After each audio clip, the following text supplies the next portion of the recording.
Assalamualaikum warahmatullahi wabarakatuh. Selamat datang Anda semua. Pada pembahasan kali ini, kita akan coba melakukan pengaturan pada manajemen user dan grup pada Windows Server 2016. Nah, sebelumnya saudara sudah melakukan instalasi baik instalasi Windows Server 2016 maupun Windows 7, kemudian saudara juga sudah selesai melakukan instalasi pada domain di Windows Server 2016. Nah, di Windows 7-nya juga sudah terkoneksi dengan domain yang ada di Windows Server 2016. Nah, sekarang mari kita sama-sama melakukan pengaturan atau manajemen user pada Windows Server 2016. Nah, silakan saudara klik pada Start menu di Windows Server 2016. Di sana ada folder namanya Windows Administrative Tools. Nah, silakan saudara cari di sana Active Directory User dan Komputer. Nah, di sana kita akan coba melakukan pengaturan pada manajemen user dan grupnya. Nah, sudah tampil, saudara akan menemukan yang namanya domain yang sudah diinstalasi sebelumnya. Nah, di sini kita akan coba melakukan pengaturan organisasi unit. Jadi di bawah domain itu nanti kita akan buat organisasi unit. Nah, di dalam organisasi unit atau disingkat jadi OU, nanti juga akan kita buat sub organisasi unit di dalam OU tersebut.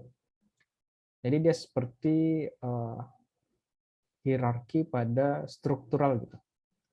Jadi dalam domain kita buat organisasi unit. Nah, di dalam organisasi unit itu atau disebut dengan OU, kita buat juga sub OU yang lainnya. Jadi dalam sub OU juga bisa dibuat sub OU di dalamnya. Contoh domain kita adalah UPI-EPTK. Nah, di sini kita akan buat organisasi unit. Nah, silakan saudara klik pada tanda panah di sini. Nah, di sana saudara akan menemukan beberapa folder.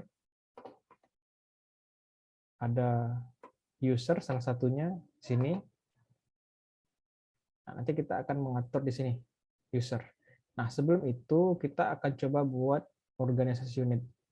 Nah, silakan saudara lakukan klik kanan pada domain utama kita yaitu upyptk.ac.id. Nah, silakan saudara buat di sana dengan klik kanan, pilih menu. Nah, di sana saudara akan coba lihat ada salah satu namanya organisasi unit atau disingkat dengan OU. Nah, saudara klik OU. Nah, ini kita coba buat yang namanya sebuah organisasi unitnya. Kita buat misalkan kita buat Philcom. Di sini ada namanya protect container from accidental deletion. Nah, jadi kalau misalnya sudah kita create dan kita modifikasi, kita hapus, dia tidak akan bisa. Kalau misalnya kita proteksi. Nah, kalau tidak mau diproteksi itu silakan saudara hilangkan checklistnya. Nah, ini kita buat Philcom ya. Philcom, kemudian kita checklist. Kemudian saudara klik tombol OK. Nah, silakan klik tombol OK.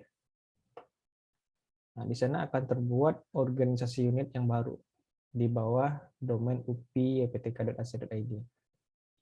Nah, di dalam organisasi unit ini, kita akan coba buat sub OU dari organisasi unit Philcom. Contohnya di sana ada dosen. Nah, di sini kita buat sub organisasi unit dari Philcom ya. Atau kita coba buat biar saudara lebih paham lagi, di Philcom kan ada beberapa jurusan ya. Nah, salah satunya ada SI. Nah, ada di Philcom ini ada sub organisasi unit kita namakan dengan sistem informasi atau SI. Nah, di dalam Philcom juga ada sub organisasi unit atau sub OU, kita buat lagi namanya IF. Kemudian kita buat lagi sub organisasi unitnya, yaitu SK.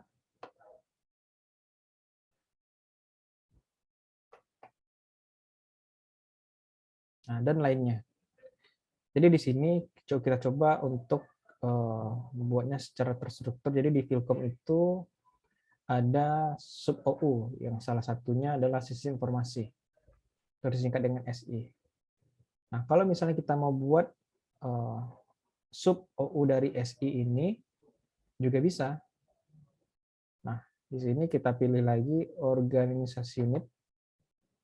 Nah, kita mau buat apa nih sekarang? Jadi di dalam UPWPTK ada organisasi unit, namanya Filkom kita buat. Nah, di dalam Filkom itu ada sub OU, namanya SI, IF, dan SK. Nah, kita juga bisa menambahkan sub OU pada SI. Nah, kalau misalkan kita buat sistem informasi, kita buat ada namanya grup, bukan grup ya, tapi sub OU, yaitu untuk mahasiswa. Mahasiswa, oke. Nah, kemudian di dalam sub OUSI ini kita buat sub OU lagi dengan nama dosen.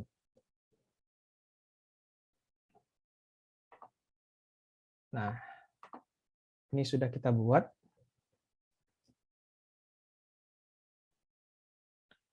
Jadi bisa kita buat secara bebas ya. Mau berapapun di bawah sub OU itu juga bisa. Nah, tapi saya di sini biasanya buat user atau grup itu di sini saja biasanya. Di sini nanti kita buat user dan hak akses grupnya di sini. Nah, di sini biar lebih detail lagi ya. Kalau ini kita buat sub OU agar lebih detail. Jadi di mahasiswa itu nanti seperti ini. Saudara coba klik kanan di sini. Kalau saudara klik lagi di sana ada namanya user ya. Ada namanya user dan grup. Nah, di sana nanti saudara buat siapa saja user mahasiswanya. Nah, kemudian di mahasiswa itu juga punya grup tersendiri. Jadi bisa saudara buat berapapun jumlah grupnya. Kemudian dosen juga seperti itu. Saudara buatkan grupnya. Kemudian saudara buatkan juga usernya. Nah, itu kalau misalnya kita buat secara detail ya, terinci sampai ke dalam-dalamnya gitu. Nah, di sini saya coba buat agar tidak terlalu ini ya, pusing ya. Jadi di sini di sub OU Filkom ini saya buat grup baru. Ini saya buat grup baru ini. Saya buat namanya grup mahasiswa. Jadi saya singkat dengan MHS saja. Nah, di sini ada grup scope sama grup type-nya. Nah, ini diabaikan saja. Ini ya. Ini grup name-nya ada mahasiswa. Nah, di sini juga saya tambahkan pada sub OUSI itu grup untuk dosen. Dosen saya singkat DSN. Ini ya. Kalau saya singkat nggak apa-apa ya, DSN ya. DSN.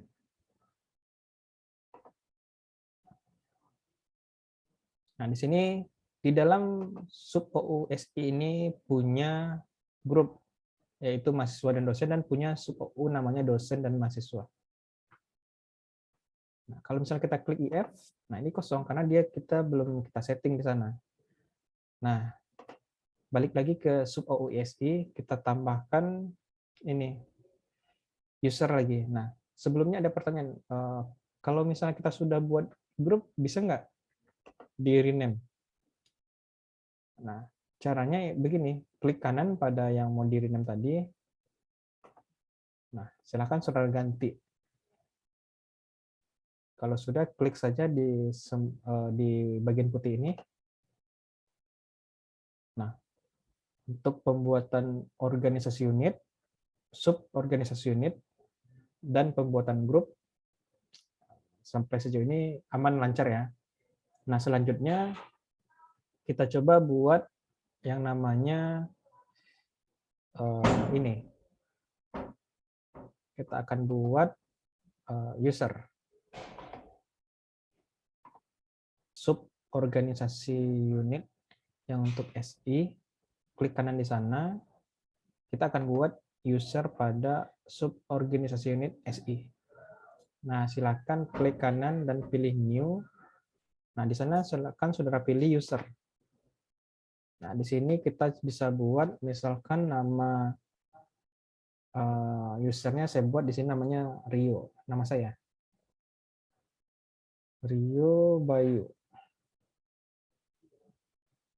Nah, nanti di sini loginnya menggunakan usernya apa gitu.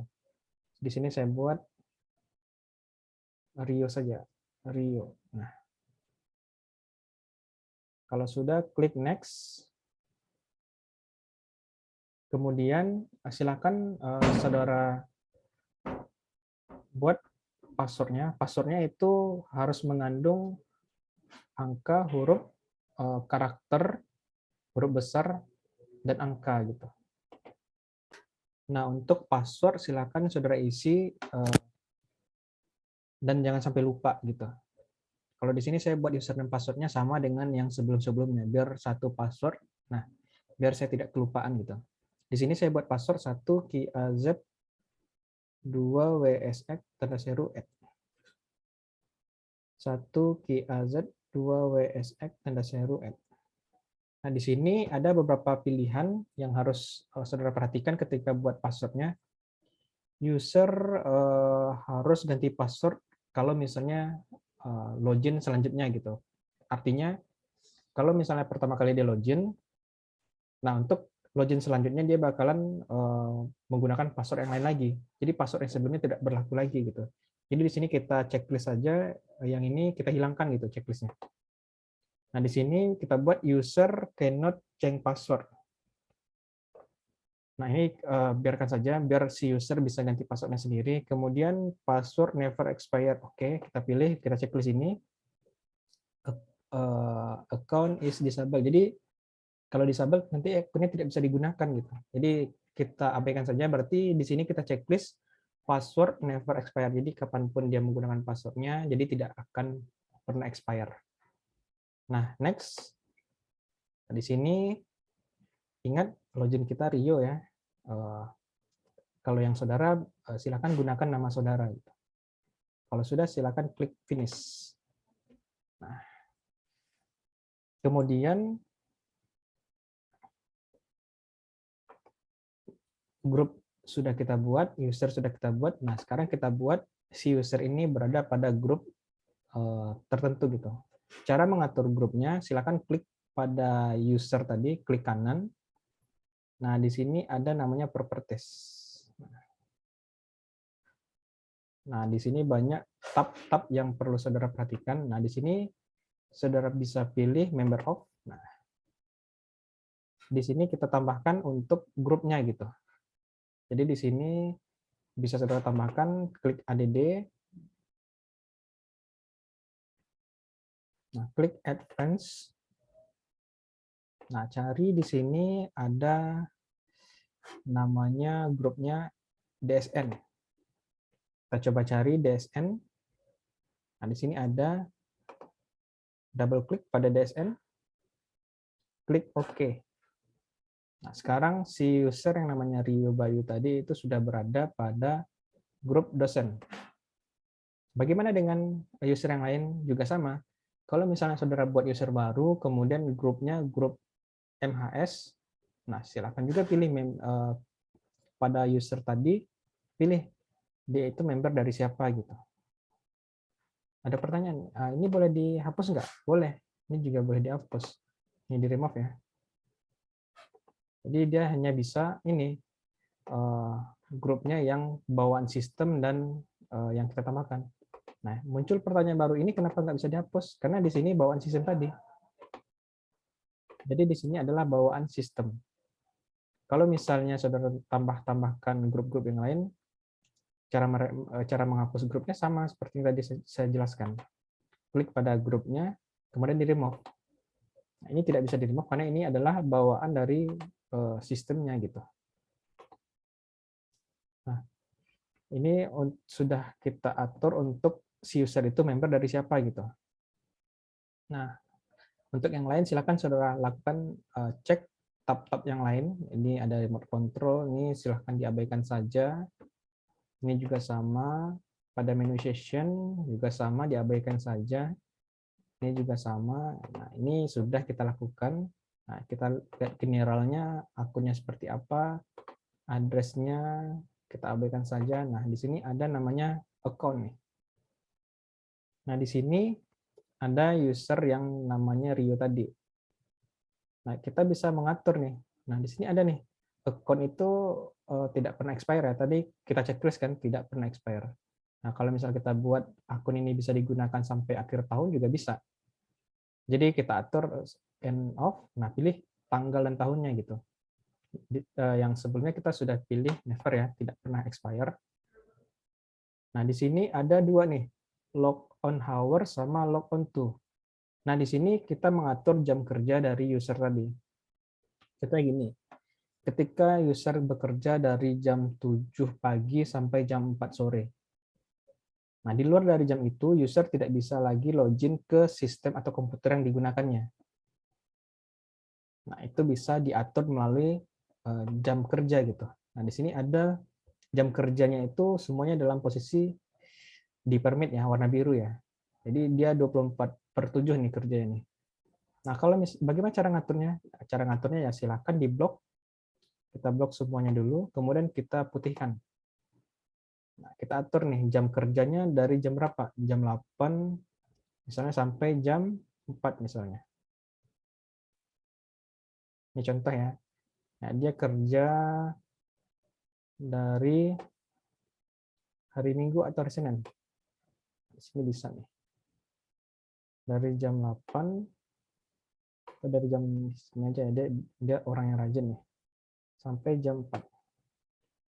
Di sini lihatnya ya jamnya ya, jam kerjanya ya. Di sini dia sampai hari Jumat nih. Sabtu dia libur, Minggu dia libur. Nah, cara mempermitnya ya klik di sini. Nah, dia bakalan berubah menjadi warna biru lagi gitu. Nah, kalau misalnya sudah, klik OK. Berarti jam kerjanya sudah kita atur si user tadi nih. Nah, karena kita sudah ngatur jam kerjanya, kita oke-kan saja.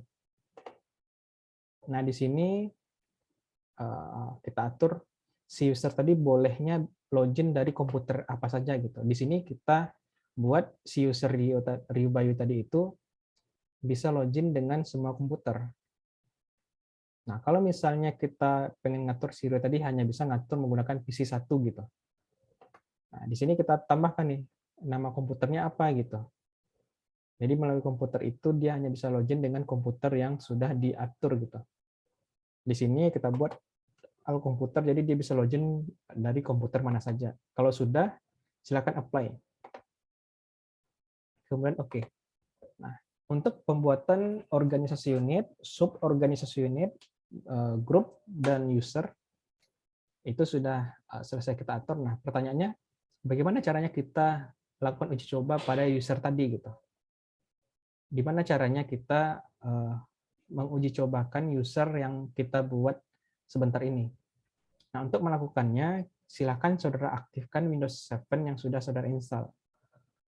Nah, silakan dibuka Windows 7-nya. Ini ya.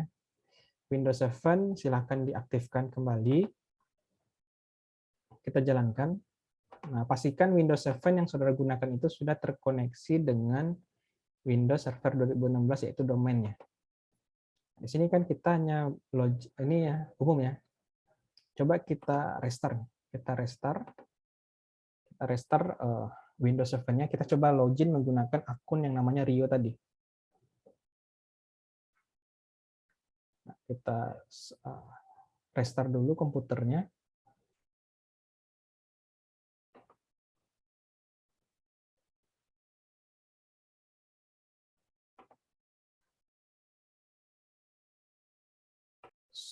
Silakan saudara perhatikan kita sudah ini ya, sudah masuk ke Windows 7-nya ya. Nah, silakan kita masuk keyboard. Nah, di sini saudara pilih Ctrl Alt Delete ya. Nah, di sini kan kalau misalnya kita masuk sebagai klien biasa, masuk passwordnya biasa saja ya. Nah, di sini kita coba buat menggunakan usernya dari si Windows Server 2016 tadi. Nah, di sini silakan isi dengan nama username tadi yaitu Rio. Passwordnya 1 KAZ 2 WSX tanda seru N. Nah, silakan kita klik next. Nah, katanya your account has time restriction that prevent you from login. Nah, kita nggak bisa login nih. Nah, karena di sini saya login berhubung saya hari Sabtu login, nah dia nggak bisa login karena hari kerjanya tidak ada hari Sabtu. Nah, bagaimana caranya supaya hari kerjanya bisa login? Yang untuk hari Sabtunya. Jadi kita harus setting hari kerjanya yang tadi, yang sudah kita setting, ini kita edit kembali gitu. Kita edit, kita cari yang tadi account-nya ya. Nah, login hours-nya kita tambahkan hari Sabtu nih. Kita tambahkan, klik ini oke. Kemudian oke kan. Nah, balik lagi ke sini ke Windows 7. Jadi kita atur tadi di Windows Server 2016-nya. Kita login 1 KAZ 2 WSX tanda seru F. Nah, di sini silakan klik next atau tombol enter ya untuk login gitu. Jadi dia bakalan ngecek dari Windows 7 ke Windows Server user tadi boleh nggak login pada jam dan tanggal hari itu gitu. Apakah dia masuk jam kerjanya nggak? Tadi pertama kali kita coba kan dia nggak bisa login karena kita tidak mengatur jam kerjanya di hari Sabtu. Nah, sekarang sudah kita atur di Windows servernya bahwasanya user tadi bisa login di hari Sabtu. Nah, kita coba tunggu apakah user yang di Windows 7 tadi ini login menggunakan akun tadi yang sudah kita setting, bisa nggak dia login?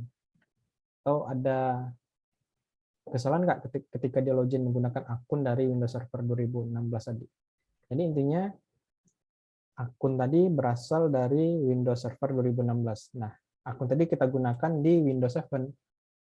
Nah, Windows 7 itu bisa login menggunakan akun dari Windows Server karena dia sudah terkoneksi dengan domain yang ada di Windows Server 2016 tadi. Jadi, untuk penggunaan Windows Server itu bebas, saudara mau pakai 2016 atau 2008 juga bisa. Di sini kita tunggu dia melakukan preparing nih, ngecek apakah hak akses atau role dari user tadi yang berasal dari Windows Server 2016 tadi itu cocok nggak dengan yang sudah kita atur tadi. Kita sudah berhasil login ya. Nah, di sini muncul pertanyaan nih. Gimana sih cara kita membedakan login kita tadi itu menggunakan yang mana? Tadi kan awalnya kan kita menggunakan klien satu ya. Nah, kita cek di start menu Windows 7 ini. Nah, di sini muncul nih user yang login barusan tadi adalah si Rio Bayu tadi. Nah, ini akun dengan nama Rio Bayu tadi. Yang akunnya sudah kita setting di Windows Server 2016. Nah, coba kita logout dari komputer ini, kita coba masuk menggunakan akun yang lain. Kita coba ya. Kita coba login menggunakan akun yang lain. Kita pilih ini. Nah, di sini. Jadi kita bisa login gitu. Tadi ini yang connect ke ini ya, ke Windows Server 2016 ya. Ini log on to UPyPTK. Jadi kalau misalnya kita punya akun lain lagi selain Rio tadi juga bisa ditambahkan di sini gitu. Nah, di sini ada tulisannya log on to another domain kalau misalnya ada. Sini ya.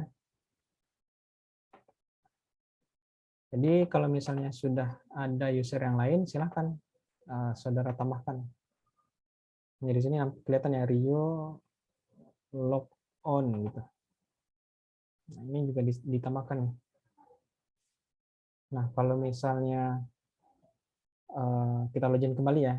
1 QAZ 2 WSX tanda seru add. Dia bisa login. Nah, coba kita kembali lagi nih. Kita ganti akun lagi nih.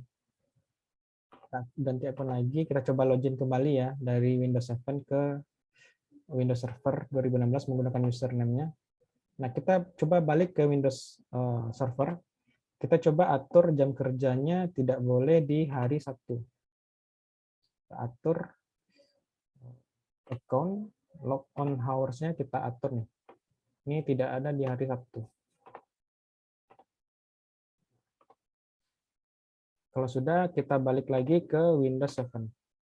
Ini balik lagi, kita klik 1 QAZ 2 WSX tanda seru add. Ini masih ada session yang tadi ya. Caranya supaya bisa lagi kita login, kita log off. Nah, kita log off ya. Kita log out. Nah, coba kita masuk lagi. Karena yang sebelumnya masih menyimpan ini, session 1 QAZ 2 WSX tanda seru add. Nah, di sini kelihatan kita tidak bisa login lagi karena di Windows Server 2016 sudah kita atur dia tidak bisa login. Jadi untuk manajemen user, manajemen grup, dan manajemen jam kerjanya sudah selesai kita atur. Nah, untuk pembahasan kali ini mungkin cukup sampai sekian. Pembahasan selanjutnya kita akan coba bekerja menggunakan file ya, atau folder-folder kerja gitu. Kita akan coba instalasi aplikasi di Windows Server 2016 dan kita akan coba akses melalui Windows 7 atau client yang lain. Saya cukupkan sampai di sini. Assalamualaikum warahmatullahi wabarakatuh.